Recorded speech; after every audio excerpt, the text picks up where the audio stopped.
오늘 한나의 이야기가 이제 한나가 사무엘을 얻고 또 그 사무엘을 자기가 서원한 대로 하나님의 집에 올려드리는 내용입니다. 이 내용 앞에서 이제 한나는 엘리 제사장을 통해서 주신 말씀을 하나님의 말씀으로 받고 이제 더 이상 자녀의 문제에 대해 걱정하지 않고 근심하지 않고 다음 날 일찍이 예배를 드리고 집으로 돌아가는 것을 보게 됩니다. 그리고 나서 이어지는 것이 이 한나와 엘가나가 동침함에 여호와께서 한나를 기억하셨다라는 그 말씀으로 오늘 19절 말씀이 시작하는 것을 이렇게 보게 됩니다. 이어지는 이 말씀이 우리 성경으로는 한 줄로 이어져 있긴 한데요. 영어 성경과 이제 원어로 보면 이게 그리고라고 되면서 이 문장이 분리가 되어 있습니다. 즉 한나와 엘가나가 동침하였다. 그리고 여호와께서 한나를 기억하셨다라고 이 문장에 분리가 되어 있어요. 이 말씀을 그래서 이렇게 좀 풀이할 수가 있습니다. 한나와 엘가나가 동침하였지만 그것으로 한나의 문제가 해결되지는 않는다. 하나님께서 기억하여 주셔야 한나의 문제가 해결된다라는 것이 그 말씀이 가지고 있는 바 내용이라는 것이죠. 한나와 엘가나가 동침하는 것은 한나가 자신의 자녀의 문제를 해결하는 데는 필요한 것이었습니다. 그러나 그것으로 충분하지는 않았어요. 그것이 충분해지려면 무엇이 필요했냐면 여호와 하나님께서 그녀를 기억해 주셔야 했다라는 것입니다. 그런데요, 여기서 여호와께서 한나를 기억해 주셨다라고 할 때 여호와께서 한나를 잠깐 잊고 있다가 이 순간 아차 내가 잊었구나. 엘가나라는 그 남편을 둔 한나라는 한 여인이 있었지. 내가 그녀의 태를 내가 닫고 있었지. 내가 잠깐 잊었네. 지금 이제 열어줘야 할 때구나. 라고 하면서 이 한나를 그때 기억하셨다라는 것이 아닙니다. 여기선 기억하셨다라고 되어 있는데요. 영어 원문을 보면 과거형으로 되어 있어요. remembered라고 되어 있어요. 그래서 이 부분이 이미 여호와께서 기억하신 것이 이미 과거의 일이었다라는 것이에요. 이 순간에 일어난 일이 아니다라는 말입니다. 즉 한나는 이미 하나님 마음 안에 이미 기억되고 있었던 하나님의 사람이었다라는 것이 오늘 19절에 여호와께서 그를 생각한지라라고 하신 그 말씀에 담겨 있는 것입니다. 다만 이제 때가 되어 하나님께서 하나님의 일을 한나의 이 삶을 통해 시작하시는 것뿐이죠. 자, 그래서 다시 이 본문을 보면 하나님께서 기억하셨더니 이제 어떤 일이 일어납니까? 이어지는 것이 20절의 말씀입니다. 하나님이 한나의 문제를 기억하셨습니다. 기억하시고 20절에 잉타였고 아들을 낳고 사무엘이라 이름을 지어준 것이 19절 20절의 말씀입니다. 그런데 여러분 이 20절의 이 말씀이 1절부터 18절까지 지금 주구장창 어떤 이야기였습니까? 한나가 자식이 없어서 대적 분인나에게 그렇게 갖은 고생을 했던 이야기입니다. 얼마나 그 마음 가운데 원통함이 있었으면 어느 날은 나를 잡아서 하나님 앞에 나와서 울부짖으면서 기도했었습니다. 오랜 시간 하나님 앞에 기도하며 이 문제를 놓고 씨름을 했었습니다. 그것이 1절부터 18절의 내용입니다. 그런데요, 그 1절부터 18절의 그 긴 시간, 그 고생하며 고통했던 그 시간이 20절 한 절로 마무리가 되는 겁니다. 한나가 분인나에게 받았던 오욕의 세월에 대한 해결치고는 한나의 오랜 눈물의 결말치고는 성경은 그리 극적으로 뭔가를 말하지 않습니다. 그냥 툭 던져놓습니다. 하나님께서 기억하여 주셨고 한나가 아들을 낳았다. 그리고 그 아들의 이름은 사무엘이더라 라고 말합니다. 여러분 근데요, 이것이 하나님이 기억해 주시는 것, 하나님이 그 기억해 주시는 은혜가 우리 가운데 임할 때 우리 안에 일어나는 실제입니다. 내 삶의 오랜 고통과 오랜 아픔과 오랜 눈물이요, 그 시간들이 하나님께서 기억해 주시면 20절의 한 줄처럼 마무리되는 것이 하나님 은혜의 능력이다라는 것입니다. 모래사장에 수많은 흔적을 남겨놓아도 여러분 파도 한번 왔다가 사라지면 그 흔적 사라지지 않습니까? 보이지 않습니다. 마찬가지로 하나님의 은혜의 파도가 한번 우리 인생의 모래사장에 밀려오면 그 위에 쓰여진 수없이 많았던 그 흔적들이 한순간에 사라지고 마는 것이죠. 이 말씀을 묵상하면서 예전 제가 결혼했을 때의 이야기가 좀 생각이 났습니다. 제가 결혼 전까지 오랜 한 가지 기도 제목이자 그 소원이 하나가 있었습니다. 그게 뭐냐면 집에 들어가면 좀 마음이 평안하고 즐거운 가정을 가지고 싶다라는 게 제 오랜 기도 제목이었고 소망이었습니다.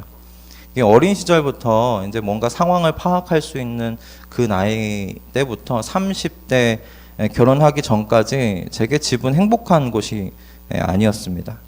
어린 시절에 아버지께서 약주하셨다는 소식을 들으면 아직도 기억이 나는데 눈 내리는 새벽에 어머니 손을 붙잡고 근처 교회 예배당으로 가서 거기 일자 그 예배당 의자에 누워서 자다가 아침에 조용히 집에 들어가서 가방 들고 학교 갔던 것이 기억이 남는다.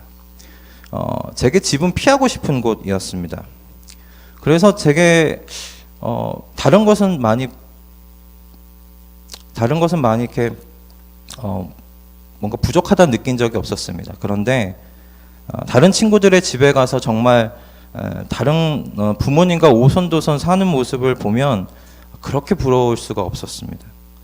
전 사실 그래서 결혼 못할 줄 알았어요. 뭐 외모도 그렇긴 하지만 하나님께 그래서 그렇게 기도했어요. 하나님, 제가 결혼 못해도 뭐 좋습니다. 주님 위해서 뭐 살면 되죠. 뭐 이렇게 마지막에 기도했는데 하나님께서 지금의 아내를 만나게 해주셨어요.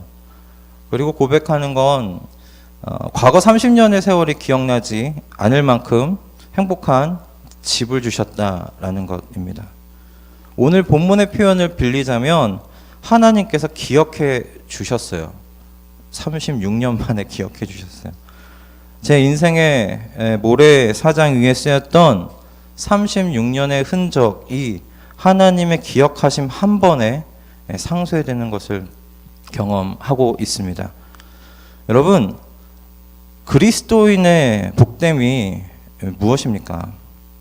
이와 같이 하나님이 살아계시다는 것과 그 하나님이 우리와 함께 사신다는 것, 그리고 무엇보다도 이 하나님이 우리를 기억하여 주시는 하나님이시다라는 것입니다.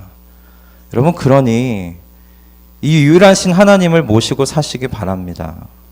오직 이 하나님께만 신뢰를 바쳐드리실 수 있기를 바랍니다. 그분께 구하고 그분께 부르짖으시기 바랍니다. 이것이 바로 19절, 20절이 요청하고 있는 바입니다. 그 시대의 이스라엘 백성들에게 요청하고 있는 것입니다. 내가 한나를 기억하는 것을 보아라.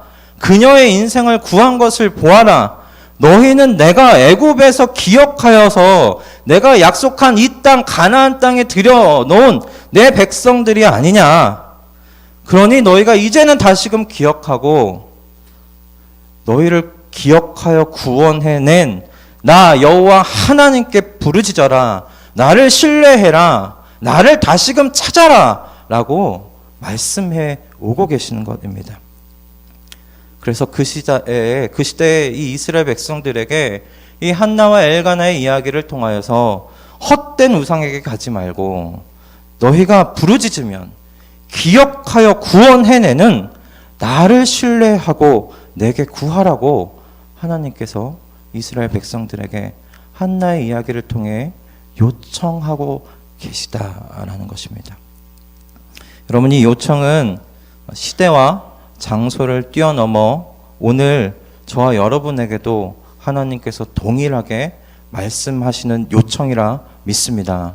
하나님의 이 말씀에 저희가 순종함으로 반응하여 나아가는 저와 여러분 다 되시기를 주님의 이름으로 축원드립니다. 아멘. 한 가지 말씀을 묵상하면 이건 좀 말씀드리면 참 좋겠다는 생각이 들었어요. 자녀를 양육하시는 모든 부모님들께 말씀드리고 싶었던 것이 이 말씀을 하면서 이렇게 생각이 났습니다. 이제 자녀가 어느 정도 이게 나이가 차게 되면 이제 부모님은 뒤로 물러나 주시면 참 좋겠다 생각이 들었어요. 자녀들이 자신들을 기억해 주시는 하나님을 경험할 수 있도록 그 여지를 부모님들이 주셔야 한다라는 것입니다. 요즘은 부모님이 자녀에게 하나님 같은 존재가 되고 있는 것 같아요. 오히려 부모가 이 자녀와 하나님 사이에 서서 방해하고 있는 형국이 아닌가 생각이 듭니다. 여러분, 자녀에게서 참된 복을 빼앗아 가지 마시기를 바랍니다. 여러분, 한나를 기억하여 그의 인생을 구원하신 그 하나님을 자녀들이 경험해야 되지 않겠습니까? 여러분, 이 경험은 자녀들이 직접 하나님께 구하고 요청하고 부르짖어서 받는 것입니다. 자녀들이 그렇게 하나님께 직접 구하고 요청하고 부르짖어서 받을 수 있도록 우리가 우리의 자리를 좀 비켜줘야 하는 때가 있다 생각이 들어요. 그런 여지를 주어야 한다라고 생각합니다. 여러분, 부모가 자녀들의 우상이 되지 마시고 기억하여 주시는 하나님께로 인도하는 우리 모든 몽학 선생님들이 되실 수 있기를 정말 주님의 이름으로 축원드립니다. 아멘. 이거는 제게도 하는 말이어서 그런 마음에 감동을 주셨어요. 이 말씀을 묵상하는데, 자, 이제 우리가 그렇게 하나님 기억해 주시는 하나님의 은혜를 생각했습니다. 근데 이어지는 내용은 이렇게 하나님의 기억하여 주심으로 말미암아 이제 자녀를 가지게 된 한나와 엘가나의 이제 반응입니다. 그것이 21절에서 28절의 그 말씀의 내용이에요. 21절에서 28절의 내용은 모두 보셨듯이 신실하게 한나와 엘가나가 하나님께 서원한 내용을 신실하게 지켜나가는 모습을 보게 됩니다. 사무엘이 젖을 때는 시기가 오자 그를 하나님의 집에 데리고 가서 영원히 그의 인생의 영원히 하나님께 드리는 그러한 일들을 하는 것을 보게 됩니다. 여호와의 집에 바치는 것을 보아요. 근데 이 말씀을 묵상하면서 제가 마음이 불편한 거예요. 왜냐하면 유대인의 사회에서 젖을 떼는 시기가 몇 살 때이냐면 3살 때입니다. 젖을 떼는 시기가 3살 때예요. 3살 때 젖을 떼는데 그렇다면 무슨 말입니까? 3살 되는 사무엘을 이제 여호와의 집에 여호와의 집에 바치기 위해 데리고 가고 있는 거예요. 이 모습을 상상하는데 마음이 불편한 겁니다. 3살 된 아이를 어떻게 떼어놓을 수 있을까 싶은 거예요. 한나와 엘가나의 마음은 어땠을까? 그 마음은 어땠을까 고민하면서 안 되겠어서 저희 자녀가 3살 때 사진하고 동영상을 보면서 이 본문을 같이 봤어요. 찍어놓은 사진과 동영상을 보면서 21절과 28절을 보는데 이건 부모로서 도저히 안 될 것 같은 거예요. 하나님께서 기억하여 주셔서 받은 이 아이 아닙니까? 오랜 시간 정말 기도하면서 받은 그 아이였습니다. 자녀 없이 산 삶에 한나에게는 비춰온 어떤 따뜻한 한 줄기 빛과 같은 존재가 이 사무엘이었을 것입니다. 여러분, 근데 한나가 조금만 마음을 달리 먹었어도 사무엘을 하나님께 이 하나님의 집에 바치지 않을 수가 있었습니다. 당시 레위기 법도상 아내가 남편하고 상의 없이 서원했을 경우 남편이 그 서원을 물으면 그 서원은 무효가 되는 것이었습니다. 그래서 사실 한나가 그 남편 엘가나가 한나를 얼마나 사랑했습니까? 무척 사랑했습니다. 한나가 조금만 딴 마음을 먹었으면 저는 그렇게 생각합니다. 엘가나를 설득할 수 있었겠다 싶습니다. 엘가나 설득할 수 있었겠다. 그래서 남편이 그것을 무효화시킬 수도 있었겠다라는 생각이 듭니다. 그런데 한나가 그러지를 않았어요. 그리고 엘가나도 한나의 서원을 인정을 해줍니다. 그리고 그 서원에 대해서 23절의 말씀과 같이 오직 여호와께서 그 말씀대로 이루시기를 원하노라라고 오히려 축복하며 기도해 주는 것을 보게 됩니다. 지금 그런 이 내용이 있을 때 이들의 눈앞에 사무엘이 없는 게 아니에요. 3살 때 제 아들을 보니까 그때 어떤 때냐면 아장아장 걸으면서 옆에 있는 주변에 있는 것들을 다 하나씩 끄집어내고 뭐 하나에게 다 관심을 가지고 그렇게 기울 수가 없는 그때예요. 엄마 아빠의 품을 알고 있었던 때였고 엄마 아빠하고 부모를 찾을 그 아이의 때였습니다. 어떻게 발걸음이 떨어졌을까 싶은 거예요. 어떻게 이들은 하나님께서 주신 큰 은혜의 복에 파묻혀 있지 않고 다시 하나님께서 주신 것을 돌려드릴 수 있었을까? 하나님께서 그 인생에 주신 그 큰 은혜의 복에 파묻혀 사는 인생이 아니라 하나님께서 주신 것을 기억하고 하나님께 한 약속을 기억하고 그 약속을 신실하게 지키는 그 인생으로 어떻게 이들이 살아낼 수 있었을까? 고민하는데 어제 다음 주부터 시작되는 마더와이즈를 준비하는 준비 모임이 있었습니다. 8주 동안 진행되는 이제 내용을 전체적으로 요약하고 정리하는 시간을 가졌어요. 그 내용 중에 이런 내용이 있습니다. 그 부활의 진리를 어머니의 삶 속에 적용하는 그런 주차의 내용이 있어요. 그 주차의 내용을 이제 다룰 때 이런 내용을 다루었었습니다. 세상엔 두 부류의 어머니들이 있다. 한 부류는 엄마이면서 그리스도인이 있고 그리스도인이면서 엄마의 부류가 있다. 이 두 차이가 무엇이냐? 엄마이면서 그리스도인은 엄마의 역할이 먼저인 사람들이에요. 엄마의 역할이 먼저예요. 이분들의 목적은 자녀들에게 부활의 생명을 전수하는 것이 목적이 아니에요. 이 세상의 경쟁에서 자녀가 먼저 이길 수 있도록, 그래서 좀 더 편안한 인생을 살 수 있도록 돕는 것이 이 어머니 된 목적입니다. 그러나 성경에서 말하는 어머니의 삶의 목적은 무엇이냐면 먼저 그리스도인으로서 살면서 어머니가 되는 것입니다. 예수 그리스도의 부활의 증인이 되는 것이 먼저라는 거예요. 예수 그리스도의 부활의 증인으로서 그 부활을 자녀에게 가르치는 것, 그것이 부모의 참 먼저 된 목적이다라는 것에 대해서 이야기를 하는 것입니다. 자녀의 세상에서의 성공이 먼저가 아니라, 그것을 걱정하는 것이 먼저가 아니라 어떻게 예수 부활하신 것을 자녀에게 전할까, 그걸 고민하는 게 그리스도인 부모라는 거예요. 여러분, 이 내용이 오늘 이 본문하고 연결이 되더라고요. 여러분, 엘가나와 한나가 부모로 먼저 살았다면 이 서원 지킬 수 없다라고 생각합니다. 아니, 저와 같이 참 능력이 없는 사람에게는 불가능한 일이라고 생각을 합니다. 엘가나와 한나가 21절과 28절에서 보여주는 이 삶을 살 수 있었던 건 하나님의 은혜의 증인으로서 먼저 살았기 때문이다라고 말해도 무방하다 생각합니다. 여러분, 한나와 엘가나가 살았던 시대는 사사기 시대였습니다.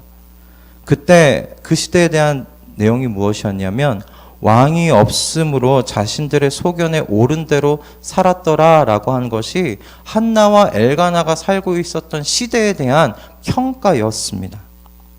여러분, 그리고 한나와 엘가나가 드리고 있는 이 제사를 집행하는 사람들이 지금 누구였냐면 엘리의 자녀들이었어요. 홈니와 비느하스였어요. 자신들의 유익을 위해서 하나님의 제사를 멸시하는 사람들이 드리는 그 제사의 현장을 경험하고 있었습니다. 이 한나와 엘가나가요. 이런 시대 속에서 엘가나와 한나는 하나님께서 기억하여 주신 은혜의 증인으로서 서원을 지켜가고 있는 거예요. 그래서 이들의 삶에는 이런 의미가 담겨 있습니다. 그들의 삶은 그 시대에 하나님이 죽지 아니하시고 살아 계시다는 증거예요. 하나님께 돌아가서 그분께 부르짖으면 여호와께서 기억하여 주신다는 하나님의 목소리와도 같은 인생이 21절과 28절의 그들의 삶의 인생이다라는 것입니다. 그들이 그 하나님께 드린 서원을 실천해 나아가는 그 삶의 여정이 하나님께서 그들의 삶을 기억하시면 그들의 삶이 어떻게 변화될 수 있는지를 보여주는 빛과 같은 그 인생이었고 하나님의 그 시대에 대한 목소리와 같은 인생들이었다라는 것입니다. 여러분, 저나 여러분이나 하나님께서 기억하여 주셔서 이 자리에 앉아있는 사람들 되었음을 믿습니다. 한나와 엘가나와 같이 서원하지는 않았지만 태초에 예수 그리스도 안에서 저와 여러분을 기억하여 주신 그 은혜로 말미암아 저와 여러분이 이 자리에 있게 된 줄로 믿습니다. 그분의 십자가의 은혜를 받을 아무런 자격이 없었지만 저와 여러분이 여기에 있습니다. 이제 우리가 어떻게 살아야 하는가? 그것이 21절과 28절의 내용이다 생각이 들어요. 이 은혜의 증인들로 살아가야 하지 않겠습니까? 그것이 저와 여러분의 가장 최우선되는 인생의 목적이 아니겠습니까? 부모로 사는 것이 먼저가 아닙니다. 아내로서의 삶이 먼저가 아닙니다. 하나님의 은혜의 증인들로 사는 것이 최우선의 우리의 목적이 되는 줄로 믿습니다. 때론 증인으로 살려고 하면 하나님께서 주신 은혜를 내려놓아야 될 때도 있습니다. 그리고 그 삶이 녹록하지가 않습니다. 한나와 엘가나가 그 서원을 지킴으로 우리의 하나님은 기억하여 주시는 하나님이시라는 사실을 그 시대의 주변의 사람들에게 증언하는 것이 쉽진 않았습니다. 그들이 그렇게 사랑하는 사무엘을 다시 드려야 했기 때문입니다. 한나와 엘가나의 21절과 28절의 이 삶의 여정을 우리가 보면서 그들이 그 시대에 하나님의 은혜의 증인으로 어떻게 살 수 있었는지를 두 가지만 좀 생각해 보고자 합니다. 21절과 28절의 말씀 속에서요. 첫 번째는 그들이 그렇게 은혜의 증인으로서 포기하지 않고 그 삶을 살아낼 수 있었던 건 여러분, 이들이 예배 현장에서 자신들의 마음을 다시금 확인했기 때문입니다. 예배 현장에서 자신들의 그 소명을 다시금 확인했기 때문입니다. 여러분, 예배의 자리를 떠나서는 은혜의 증인으로 사는 것이 불가능에 가깝습니다. 오늘 21절을 보면 엘가나가 매년마다 하나님의 집으로 올라가 제사를 지내는 것을 보게 됩니다. 엘가나는 그런 사람이었습니다. 매년마다 그 온 집이 올라가 하나님의 집에서 제사를 드렸던 사람이에요. 그런데 그가 서원제를 드렸다는 것은 21절에만 있습니다. 앞에 뒤에 그가 서원제를 드렸다는 말씀이 없어요. 21절만 그 서원제를 드렸다라고 이야기를 합니다. 사무엘을 바친 다음에는 엘가나가 서원제를 드렸다는 얘기가 없습니다. 2장 18절, 19절을 보면 그 어미가 매년제를 드리러 그 남편과 함께 올라갈 때마다라고 되어 있습니다. 서원제를 드렸던 때는 딱 이때뿐이었습니다. 그런데 21절에 이 말씀이 좀 참 재밌는 게 그냥 여러분 21절에 엘가나와 온 집이 여호와께 매년제와 서원제를 드리러 올라갈 때라고 말해도 21절이 이상하지가 않습니다. 그런데 21절을 보면 이렇게 나와 있어요. 그 사람 엘가나와 그 온 집이 여호와께 매년제와 그 서원제를 드리러 올라갈 때에라고 되어 있어요. 여러분, 이 그가 붙는다는 건 좀 특별하다라는 의미입니다. 영어에서도 이게 더라는 정관사가 앞에 붙으면 그 말이 달라지지 않습니까? 평범한 어떤 것 중에 하나가 아니라 바로 그 사람이라는 의미입니다. 어떤 엘가나예요? 한나를 그리도 사랑했던 엘가나입니다. 그런 그가 그 서원제를 드리고 있는 겁니다. 이 서원제의 대부분의 자료에서 그가 사무엘을 하나님께 드리기로 한 한나의 서원을 인정해서 엘가나가 이 서원제를 드리기 시작했다라고 이야기를 하고 있습니다. 즉 한나를 그렇게 사랑한 엘가나가 그녀에게 그녀에게서 난 아들인 사무엘을 하나님께 바치기로 한 서원을 지키기 위해 지금 하나님의 집에서 매년마다 예배, 서원제를 드리고 있는 거예요. 엘가나라고 어떻게 마음이 흔들리지 않을 수 있었겠습니까? 어떻게, 누구에게서 난 아들인데요. 자신이 끔찍하게도 사랑하는 한나에게서 난 그렇게 오래 기다렸던 그 한 아들 아니겠습니까? 그러나 그 마음이 흔들리지 않게 해달라고 서원제를 드리면서 우리 가정을 기억해 주신 하나님을 감사했을 거라 생각합니다. 하나님께서 내 아내의 기도에 응답하여 주셔서 아들을 주셨는데 아내가 서원한 대로 사무엘을 하나님께 바치겠습니다. 저희 가정을 위한 하나님의 이 특별하신 은혜를 경험하는 특별한 가정이 되게 해주셔서 하나님 감사합니다. 그렇게 기도하지 않았을까요? 이 서원제를 드리면서. 여러분, 우리는 예배장에서 내가 다시금 은혜의 증인으로서 살 각오를 다지게 됩니다. 내가 하나님 은혜 받은 사람이란 사실, 내가 세상 속에서 구별돼서 하나님의 특별하신 은혜를 받은 그 사람이라는 사실을 우리가 그 예배에서 경험하는 것입니다. 여러분, 그 예배의 현장을 떠나지 마시기 바랍니다. 그 예배의 현장을 여러분 다른 어떤 것과도 타협하지 마시기를 주님의 이름으로 축원드립니다.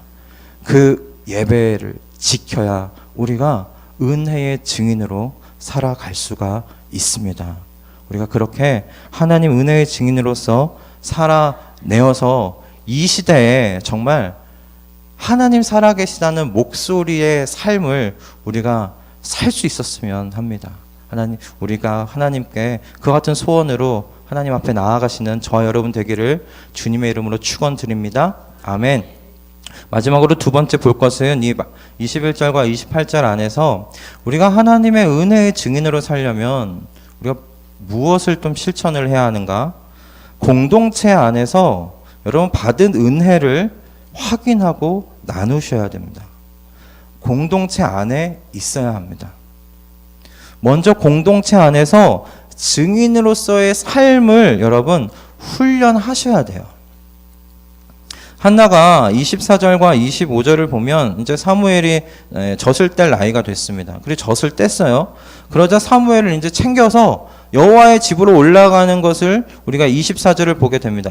젖을 뗀 후에 그를 데리고 올라갈세라고 되어 있어요. 근데 올라가면서 한나가 가지고 간 재물들의 목록이 수소색과 가루 한 에바와 포도주 한 가죽 부대를 가지고라고 되어 있습니다. 여러분, 한나가 올라가서 드리는 제사인데요. 그리고 그가 올라가서 25절에 그들이 수소를 잡고라고 되어 있어요. 한나가 분명히 그 서원제를 드린 것이 분명합니다. 근데 이 서원제가 이 레위기상의 제사의 종류 중에 화목제에 속해요.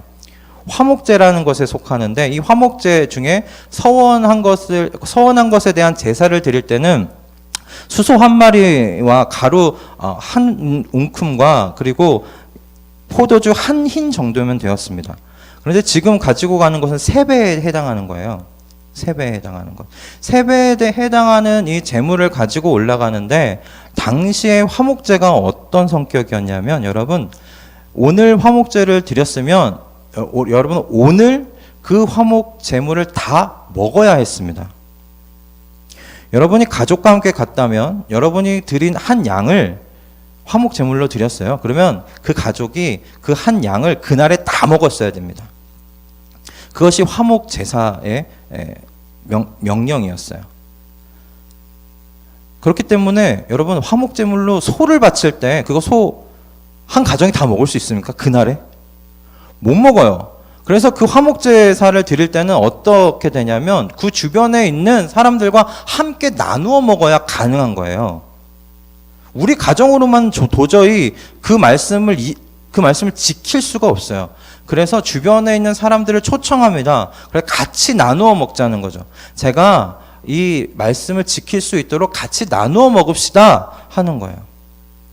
근데 다르게도 서원제는 하루가 더 붙어요. 이틀 동안입니다. 그런데 아무리 이틀이라고 해도 수소가 3마리입니다. 수소 3마리를 이틀 동안 다 먹을 수 있습니까? 못 먹습니다. 분명히 여러 사람들을 불러 모았을 것입니다. 불러 모아서 같이 나누어 먹었겠죠. 그런데 여러분이 같이 나누어 먹는 이 자리에서 어떤 대화가 이루어졌을까요? 당연히 물어보지 않겠습니까? 왜 수소 3마리나 잡아? 그러지 않습니까? 여러분들이 우리가 가끔 감사떡을 받을 때도 떡 누가 줬어? 떡 왜 나누는 거야? 라고 물어보지 않으세요? 궁금해 하시잖아요. 마찬가지일 겁니다. 엘가나와 한나가 수소 3마리를 잡고 불러 모아서 함께 먹을 때 사람들 물어보았을 겁니다. 뭐에 대한 서원을 드렸어요? 어떻게 이렇게나 많이 제물을 드려요? 엘가나와 한나가 기억하여 주신 하나님에 대해서 말할 수밖에 없지 않았을까요? 그 하나님을 그 공동체 안에서 드러내며 하나님께서 우리의 가정 가운데 기억하여서 주신 그 은혜를 나누지 않았을까 하는 것입니다. 여러분, 한나와 엘가나가 이 서원제, 이 화목 제사를 드리면서 그 안에 있는 공동체와 함께 하나님의 그 기억하여 주신 은혜를 분명히 나누었습니다. 여러분, 이것이 은혜를 예배 공동체 안에서 나눈 것과 우리가 동일하게 생각할 수 있습니다. 여러분, 여러분의 공동체 안에서 은혜 나누시는 것을 연습하셔야 됩니다. 은혜의 증인으로서 사는 건 갑자기 저 세상 가운데 나아가서 갑자기 살 수 있는 것이 아닙니다. 그건 훈련되어져야 되는 거예요. 입이 떨어져야 되잖아요. 우리 공동체 안에서도, 예배 공동체 안에서도 하나님의 은혜에 대해서 입이 떨어지지 아니하는데 어떻게 세상 속에 나아가서 하나님이 나의 인생을 기억해 주셨다는 하나님의 은혜를 입을 열어서 말할 수 있겠습니까? 여러분, 그래서 하나님께서 우리의 인생을 기억하여 주신 그 은혜를 나눌 공동체가 있어야 하는 겁니다. 그래서 하나님이 교회로 우리를 묶어주신 줄을 믿습니다. 여러분, 이 안에서 하나님의 은혜의 증인으로서 사는 삶을 훈련하시기를 주님의 이름으로 축원드립니다. 그래서 그 나눔의 풍성함을 체험하실 수 있기를 주님의 이름으로 축원드립니다. 마침 또 3주간의 오랜 방학을 마치고 오늘부터 구역 모임이 다시 시작되지요. 네. 구역 모임, 여러분, 구역 모임은 배우는 장소가 아니고 또 배우는 시간도 아닙니다. 은혜의 증인으로서 훈련되는 장소고 은혜의 증인으로서 사는 삶을 경험하는 장소입니다. 그리고 다른 교우의 삶을 통해 그 삶을 기억해 주시는 그 하나님을 내가 그 모임 안에서, 그 예배 현장 안에서 확인받는 시간입니다.